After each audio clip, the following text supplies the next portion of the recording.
여러분 안녕하십니까? 코로나19 통합 뉴스룸 2시 뉴스입니다. 오늘 코로나19 새로운 확진자는 689명으로 사흘째 700명대 가까이 치솟으면서 확산세가 좀처럼 꺾일 기미를 보이지 않고 있습니다. 사망자도 하루 사이 8명이 나왔는데요. 먼저 재난방송센터 연결해서 코로나19 자세한 상황 알아보겠습니다. 김민정 기자, 오늘 0시 기준 확진자 현황부터 전해주시죠. 네, 오늘 0시 기준으로 코로나19 확진자가 689명 더 나왔습니다. 어제보다 조금 더 늘었는데 3차 유행 이후 가장 많은 확진자입니다. 벌써 사흘째 700명에 육박하는 확진자가 나오고 있습니다. 방역당국은 지난달 말 감염 재생산 지수로 추산하면 1, 2주 뒤에는 하루에 700명에서 1000명의 확진자가 나올 수 있다고 경고했는데 점차 현실화되고 있습니다. 사망자도 하루 사이 8명 더 늘었습니다. 국내 발생 확진자를 지역별로 보겠습니다. 서울이 250명, 경기가 225명입니다. 수도권 확진자가 512명으로 국내 발생의 76%를 차지하고 있습니다. 수도권 외 지역을 보면 일부 지역은 진정세를 보이고 있지만 부산과 울산에서는 많은 확진자가 나왔습니다. 울산에서는 특히 학교 학생들을 중심으로 바이러스가 퍼지고 있는 상황입니다. 최근 2주간 상황을 보면 집단 발병보다 먼저 확진된 사람을 접촉해서 감염된 비율이 훨씬 높습니다.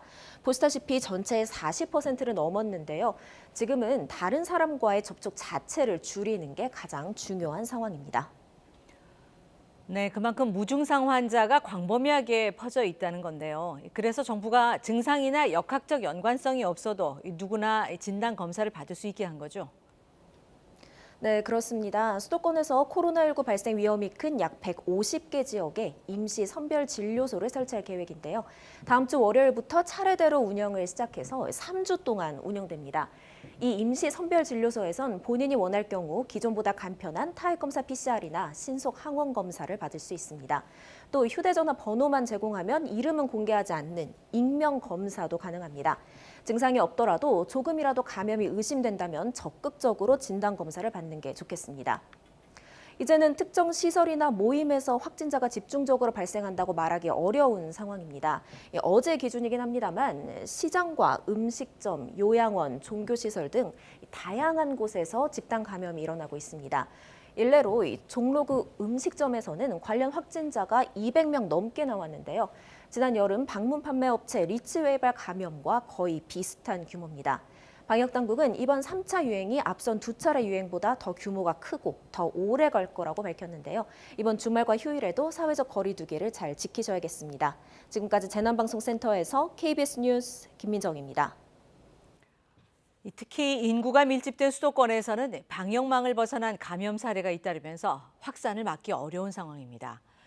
정부는 연말과 성탄절을 맞아 진행될 여러 종교 행사를 앞두고 방역 수칙을 철저히 지켜달라고 거듭 요청했습니다. 김범주 기자가 보도합니다. 방역당국은 지난 대구 경북을 중심으로 한 코로나19 1차 유행 때보다 더 심각한 상황이 지속되고 있다고 밝혔습니다.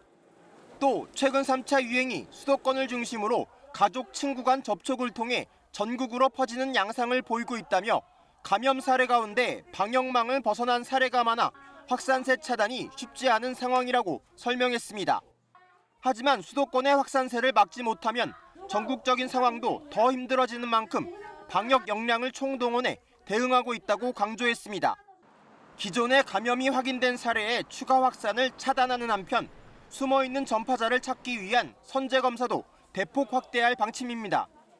이를 위해 앞으로 3주간을 수도권 집중검사 기간으로 운영하면서 대학가와 서울역, 용산역 등 유동인구가 많은 곳과 탑골공원 등 집단 감염이 발생한 곳 등 주요 지역 약 150여 곳에서 임시선별진료소를 순차 가동할 예정입니다. 또 다음 주 월요일부터는 응급실과 중환자실 등에서 코로나19 감염이 의심되는 경우 신속 항원 검사를 실시할 때 건강보험이 적용됩니다. 다만 신속 항원 검사의 정확도는 PCR, 즉 유전자 증폭 검사보다 떨어지는 만큼 양성으로 검사 결과가 나와도 PCR 검사를 추가로 진행합니다. 정부는 이와 함께 군, 경찰, 수습공무원 등 800여 명의 인력을 수도권 각 지역에 파견해 역학조사도 총력 지원할 계획입니다. 방역당국은 연말 성탄절을 맞아 각종 종교 행사를 앞두고 모임 식사 금지와 비대면 종교활동 등 방역 수칙을 철저히 지켜줄 것을 재차 요청했습니다. KBS 뉴스 김범주입니다. 오늘 서울의 새로운 확진자는 252명으로 9일 연속 200명대입니다. 서울시의 코로나19 상황 취재기자 연결해서 알아봅니다. 석혜원 기자, 이 거리두기 격상 조치에도 불구하고 확진자가 줄지 않고 계속 200명대네요. 네, 서울에서는 오늘 0시 기준으로 코로나19 신규 확진자 252명이 늘었습니다. 오늘까지 9일째 하루 200명대 신규 확진자가 나오고 있습니다. 주요 감염 사례를 보면 먼저 은평구 기차역에서 새 집단 감염 사례가 나왔습니다. 이곳 관계자 2명이 최초 확진된 이후 8명이 추가 확진됐습니다. 현재까지 시설 관계자와 접촉자를 포함해 170여 명을 검사했고 일부는 검사 결과를 기다리고 있습니다. 역학조사 결과 해당 시설은 3개조로 교대 근무를 하는데 거리두기나 마스크 착용 등 방역수칙 준수가 미흡했던 것으로 파악됐습니다. 이에 따라 오는 22일까지 장항선 새마을호 등 열차 16편의 운행이 중단됐습니다. 중구에 있는 콜센터에서는 지난 3일 최초 확진자가 나온 후에 동료와 지인, 확진자 동료가 다니는 교회로 전파돼 누적 확진자는 11명으로 늘었습니다. 콜센터 업무 특성상 지속적인 전화통화로 침방울 발생이 높은 것으로 확인됐습니다. 강서구에 있는 교회에서는 지난 9일 가족 2명이 처음 확진 판정을 받은 후에 교인 9명과 지인 1명 등 10명이 추가로 확진 판정을 받았습니다. 최초 확진자로부터 가족이 다니는 교인에게 전파된 것으로 파악이 됐습니다. 네, 이렇게 확진자가 늘면서 이 병상 부족 문제가 심각한데요. 어느 정도입니까? 네, 서울 내 확산세가 계속되면서 중증 환자 전담 치료 병상 62개 중에 현재 입원 가능한 병상은 3개만 남아 있습니다. 서울시는 오늘 고대 안암병원에 있는 중증 환자 병상 4개를 추가로 확보한다고 밝혔습니다. 또 15일에는 이대 서울병원 2개 병상을 추가로 확보할 예정입니다. 생활치료센터는 현재 1,900여 개 병상 가운데 400여 개가 남아 있는데요. 다음 주까지 전 자치구에 하나씩 설치를 추진 중이라고 밝혔습니다. 최근 감염 양상을 보면 집단 감염보다는 가족이나 지인 간 감염이 2배 가까이 많고 감염 경로를 조사 중인 경우도 늘어나고 있습니다. 서울시는 일상 곳곳에서 감염이 발생하는 만큼 의심 증상이 없어도 걱정이 된다면 검사를 받아달라고 요청했습니다. 25개 자치구 모든 보건소에서 평일은 오후 9시까지, 주말은 오후 6시까지 검사를 받을 수 있고 서울에 있는 7개 시립병원에서도 예약할 필요 없이 누구나 검사를 받을 수 있습니다. 지금까지 서울시청에서 KBS 뉴스 석혜원입니다. 네, 들으신 대로 이 확진자가 700명에 육박하면서 위중증 환자도 계속 늘어나는 추세입니다. 병상이 부족할 수밖에 없는 상황인데요. 이번엔 국립중앙의료원에 나가 있는 취재기자 연결해 봅니다. 양민철 기자, 지금 뒤에 설치된 게 중환자 병실인 거죠? 네, 그렇습니다. 제 뒤로 보이는 이 건물에서 코로나19 위중증 환자를 치료하고 있는데요. 이 건물은 코로나19 중환자만을 치료하기 위한 임시 병원 개념인 모듈 병원으로 중환자 병상 모두 30개가 설치돼 있습니다. 오늘 기준으로 이 중 27개는 이미 사용 중이어서 남은 병상은 단 3개입니다. 이마저도 조만간 다 차게 될 가능성이 높다고 병원 관계자는 전했습니다. 최근 위중증 환자가 늘어난 영향이 큰데요. 오늘 0시 기준 전국의 위중증 환자는 169명으로 지난 1일 당시에 97명보다 크게 늘었습니다. 이들은 산소치료나 인공호흡기, 인공심폐장치 치료 등을 필요로 하는 환자들인 만큼 치료 장비와 병상, 특히 숙련된 의료 인력의 확보에 방역당국이 신경 쓰고 있습니다. 네, 무엇보다도 의료인들의 도움이 절실한 상황인데요. 지금 전국적으로 이 중환자 병상 상황이 어떻습니까?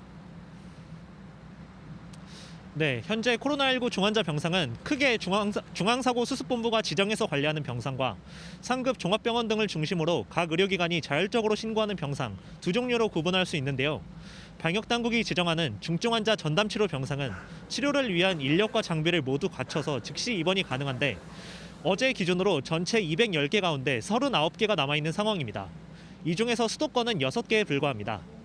의료기관이 자율적으로 신고하는 중증환자 치료병상은 전국적으로는 13개, 수도권 2개가 남아 있습니다. 정부는 기존에 국가지정 입원치료병상 198개 중 106개 정도, 그리고 상급 종합병원 등의 협조를 구해 현재 총 210개인 중증환자 전담치료병상을 이번 달 안에 331개까지 확충할 계획입니다. 또 환자 급증에 대비해서 국립중앙의료원과 일산병원 등을 비롯해 수도권 공공병원을 중심으로 중등증의 환자를 돌볼 수 있는 감염병 전담병원의 병상 1000여 개를 더 확보할 방침입니다. 또 지역별로 거점이 되는 중환자 전담병원을 지정해서 중환자를 추가로 돌보는 방안에 대해서도 조만간 결론 내릴 것이라고 설명했습니다. 지금까지 국립중앙의료원에서 KBS 뉴스 양민철입니다.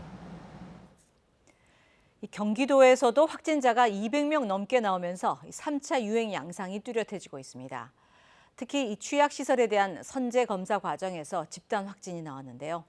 취재기자 연결해서 자세한 소식 들어봅니다. 김민아 기자, 이 노인센터에서 확진자가 집단으로 나왔다고 하는데 경기도의 하루 확진자가 오늘이 가장 많았다면서요? 네, 경기도는 오늘 0시 기준으로 코로나19 확진자는 229명 늘었다고 밝혔습니다.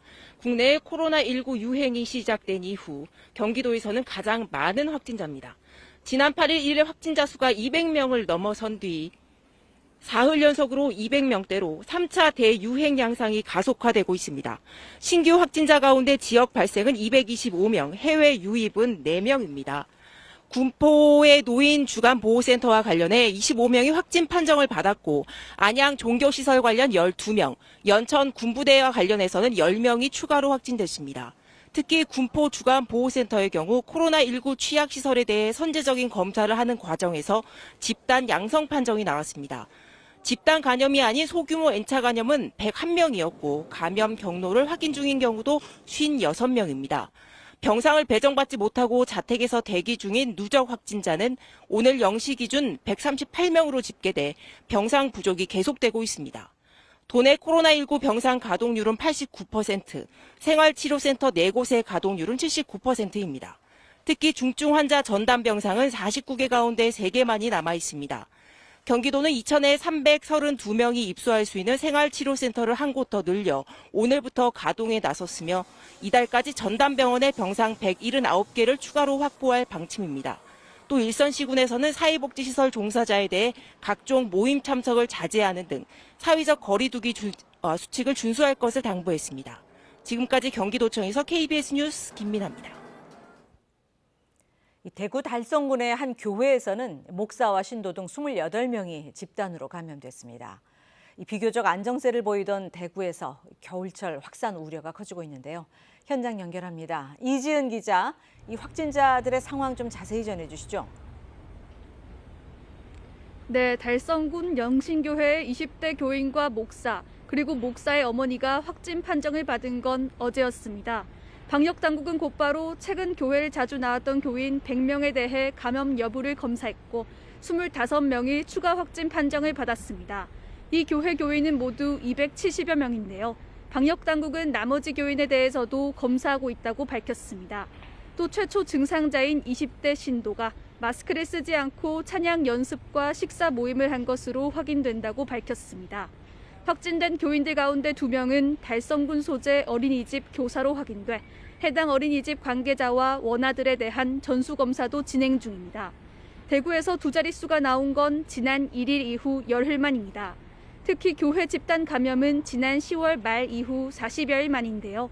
방역당국이 우려했던 대로 겨울철 대확산이 시작된 게 아니냐는 목소리가 나오고 있습니다. 대구시는 이번 주말과 휴일 교회 등 종교시설에 대해 행사와 모임을 자제할 것을 강력히 요청했습니다. 대구시는 교회에 대한 사회적 거리두기 단계 상향을 전문가들과 협의할 예정입니다. 지금까지 대구에서 KBS 뉴스 이지은입니다. 충북 지역에서도 연쇄 감염 여파로 확산세가 이어지고 있습니다. 대부분 기존 확진자의 접촉자들인데요. 그 밖에 원인을 알 수 없는 사례도 잇따르고 있습니다. 충북도청에 나가 있는 취재기자 연결하겠습니다. 민수아 기자, 이 충북 지역의 확진자가 지금 몇 명까지 늘었습니까? 네, 충청북도가 집계하고 있는 코로나19 누적 확진자가 오늘 500명을 넘어섰습니다. 어젯밤부터 지금까지 22명이 새롭게 신규 확진 판정을 받아 모두 514명으로 늘었는데요. 충청북도는 특히 지난달 말부터 연쇄 감염이 잇따라 하루 확진자 수가 연일 2자릿수를 보이고 있습니다. 지역별로는 청주와 제천, 음성에서 각각 6명, 증평과 영동에서 각각 2명의 확진자가 나왔는데요. 충북 청주에서는 일가족 감염 사례가 확인됐습니다. 집단 감염이 확인된 서울의 한 회사에 다니는 40대와 부인, 자녀 등 5명이 양성 판정을 받았습니다. 이 가운데 부인은 청주 시립교향악단 단원인데요. 함께 공연을 준비한 단원과 관계자 등 150여 명은 모두 음성으로 확인됐습니다. 청주시는 시립예술단의 연말 공연 4개를 취소하고 예술의 전당을 임시 폐쇄한 상태입니다. 부산 확진자와 접촉한 청주 50대로 시작된 모 기업체 연쇄 감염도 계속돼 누적 확진자가 15명까지 늘었습니다. 충북 제천에서도 기존 확진자의 가족 등 6명이 양성으로 확인됐습니다. 이 가운데 2명은 지난달 김장 모임에서 시작된 연쇄 감염 사례로 관련 누적 확진자가 80명에 육박하고 있습니다. 충북 음성에서는 어제 60대 확진자의 가족과 공무원 등 6명이, 증평에서는 한 10대에 이어 부모가, 영동에서는 대구 확진자와 접촉한 60대 부부가 각각 양성으로 확인됐습니다. 이런 연쇄 감염 여파로 이달에만 충북에서 확진자가 150명 넘게 나오는 등 확산세가 계속되고 있습니다. 지금까지 충북도청에서 KBS 뉴스 민수아입니다. 울산에서는 하루 사이 학교 2곳에서 18명의 학생이 추가 확진 판정을 받으면서 학교를 중심으로 한 집단 감염이 이어지고 있습니다. 주아랑 기자가 보도합니다. 울산의 한 기숙형 고등학교에서 오늘 학생 15명이 코로나19 확진 판정을 받았습니다. 울산시는 이들이 어제 이 학교에서 첫 확진 판정을 받은 학생 2명과 집 간접적으로 접촉한 것으로 보고 있습니다. 추가 확진된 학생들은 울산 5개 구군 가운데 중구를 제외한 모든 지역에 살고 있는 것으로 확인돼 학교 밖 연쇄 감염이 일어날 가능성도 배제할 수 없습니다. 울산시 보건당국은 추가 확산을 막기 위해 확진된 학생들의 추가 동선과 접촉자 등에 대해 역학조사를 벌이고 있습니다. 또 울산 중구의 한 초등학교에서도 학생 3명이 추가로 확진됐습니다. 울산시 보건당국은 이들이 울산 남구 모 중학교 확진자의 과외교사와 접촉한 것으로 보고 있습니다. 보건당국은 우선 확진 학생들과 밀접 접촉한 것으로 파악된 학생 80여 명에 대해서 진단검사를 실시하고 추가 동선 등에 대한 역학조사도 벌이고 있습니다. 이에 따라 울산시 교육청은 울산 지역 모든 학교에 대해 학생들의 등교를 중지하고 원격 수업으로 전환하기로 했습니다. 오늘 하루 18명의 확진자가 추가되면서 울산 지역 전체 확진자는 울산시 집계 424명으로 늘었습니다. KBS 뉴스 주아랑입니다. 네, 지금까지 지역별 코로나19 상황 살펴봤습니다. 다음 소식입니다. 미국 식품의약국 FDA 자문위원회가 파이자 백신의 긴급 사용 승인을 권고했습니다. FDA의 최종 승인 결정이 내려지면 이 백신의 배포가 시작되는데요. 실제 접종을 위해서는 다시 질병통제예방센터 자문위원회의 권고 결정이 또 필요합니다. 뉴욕 한보경 특파원이 보도합니다. 미국 FDA 자문기구인 백신 생물의약품 자문위원회가 화이자와 바이오엔테크가 공동 개발한 코로나19 백신의 긴급 사용 승인을 FDA에 권고하기로 결정했습니다. 9시간 회의 끝에 이뤄진 자문위 표결 결과 긴급 사용 승인 찬성이 17명, 반대가 4명, 1명이 기권이었습니다. FDA has reviewed the manufacturing quality and consistency data for the Pfizer-BioNTech vaccine and found it adequate to support emergency use authorization of the vaccine. 자문위 권고는 광제성은 없지만 FDA가 관례상 자문위의 권고를 따르고 있어 이르면 오늘이나 내일 FDA가 화이자 백신의 긴급 사용을 승인할 것으로 보인다고 CNN 등이 보도했습니다. FDA가 긴급 승인하면 백신 배포는 가능하지만 실제 접종은 미국 질병통제예방센터 CDC의 자문위원회 권고 결정이 추가로 있어야 합니다. CNN은 CDC 자문위가 오는 13일 예정돼 있어 그 직후 접종이 이뤄질 걸로 예상했습니다. 미국의 코로나19 백신 접종 최우선 대상자는 의료 종사자와 요양원 거주자들입니다. FDA 백신 자문위원회는 제약사 모더나의 백신 긴급 사용 승인 여부는 오는 17일 논의할 예정입니다. 미국에선 현지 시간 10일 기준으로 코로나19로 인한 하루 사망자 수가 처음으로 3,000명을 넘어섰습니다. 중환자실 입원 환자 수도 10만 6천여 명에 이릅니다. 뉴욕에서 KBS 뉴스 한보경입니다. 지금 국회에서는 국가정보원법 개정을 놓고 여야가 무제한 토론을 벌이고 있습니다. 이 대공수사권의 경찰 이관이 핵심인 법안인데요. 밤샘 토론에 이어 이 시각까지 진행 중입니다. 국회 연결하겠습니다. 계현우 기자, 이 무제한 토론 지금은 누가 하고 있습니까? 네, 지금 국회 본회의장에서 민주당 오기영 의원이 국정원법 개정안에 대한 토론을 하고 있습니다. 이 국정원법이 상정된 뒤 6번째 토론 주제인데 전체로 따지면 지금 23시간째 진행되고 있습니다. 앞서 국민의힘 김웅 의원은 이 민주당 의원들의 토론 내용을 반박하며 검찰 개혁 방향에 대해서도 비판했습니다. 이 국정원법의 핵심 내용은 국내 정보 수집을 금지하고 3년 뒤에 대공 수사권을 경찰로 이관하자는 건데 이 토론에 나선 국민의힘 의원들은 그렇게 하면 지금까지 쌓아온 국정원의 정보 자산을 활용할 수 없게 되고 이 경찰의 역량이 아직은 충분하지 않아서 안보, 공백이 우려된다는 주장을 펼쳤습니다. 반대로 민주당 의원들은 이 수사를 전제로 한 정보 수집은 인권 침해 소지가 높고 과거에도 많은 사례가 있었다고 했습니다. 오히려 정보는 정보대로 수집하고 그중 필요한 것만 줄여 수사기관에 보내는 게 더 바람직하다고 주장했습니다. 네, 이 민주당은 당초 24시간 이후 무제한 토론을 강제로 끝낼 예정이었는데 이 계획을 바꿔서 종결 요청을 하지 않기로 했다고요? 네, 그렇습니다. 그러나 어제 입장을 바꾼 건데요. 이 야당의 발언권을 존중해서 충분한 토론을 진행하고 이 법안을 처리하겠다는 겁니다. 이 표결로 토론을 끝내려면 제적 의원 5분의 3 이상 180석이 필요한데 민주당 173석에 친여 성향 의원까지 모두 합쳐야 가능합니다. 이 숫자를 확보해야 하는 데다 이 국민의힘이 여당의 법안 단독 처리를 입법 독주라고 하는 상황에서 이 토론까지 막아서 부정적 여론을 키울 필요는 없다고 판단한 것으로 보입니다. 어제 공수처법을 처리한 만큼 급하지 않다는 것도 있고요. 오늘 국민의힘에선 50명이 넘는 초선 의원 모두가 무제한 토론에 참여하겠다고 밝혔는데요.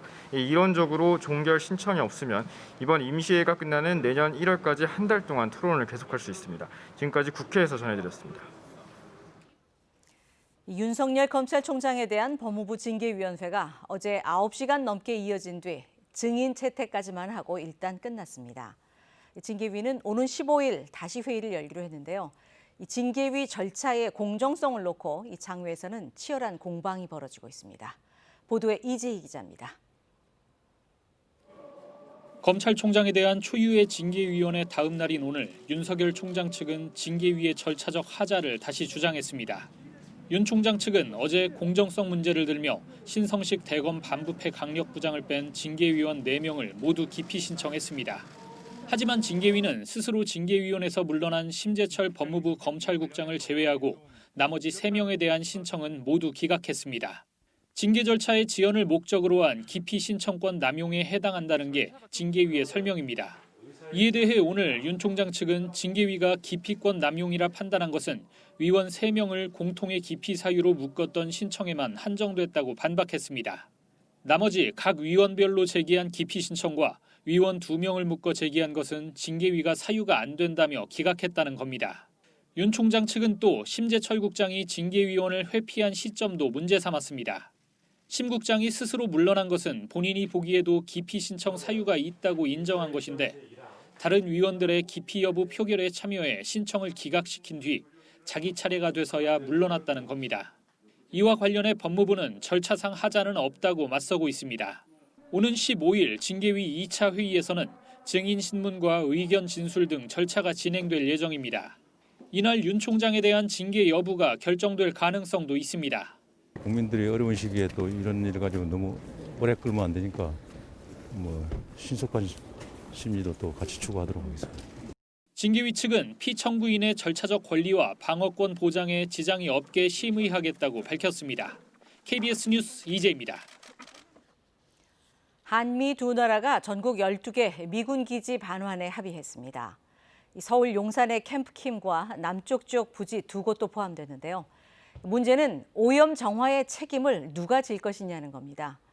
앞으로 논의를 더 이어가기로 했지만 이번에도 우리 부담으로 돌아오지 않을까 하는 우려가 벌써 나오고 있습니다. 보도에 지영철 기자입니다.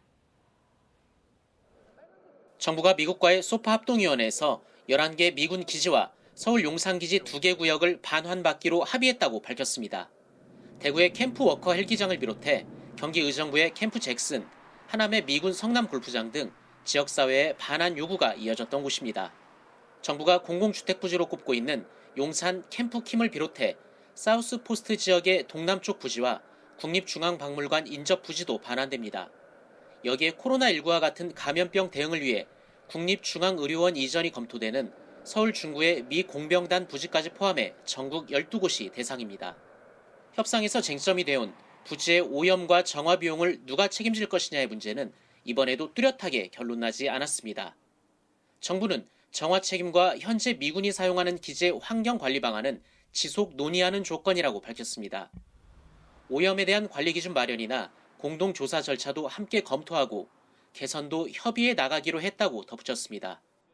기지 반환이 지연될 경우 지역사회가 겪을 어려움을 고려했다는데 딱 1년 전 기지 4곳을 반환받을 때도 비슷한 설명을 한 바 있습니다. 반환받아 우리가 오염 정화를 한 미군 기지들은 최근까지도 부실 정화 논란이 계속되고 있습니다.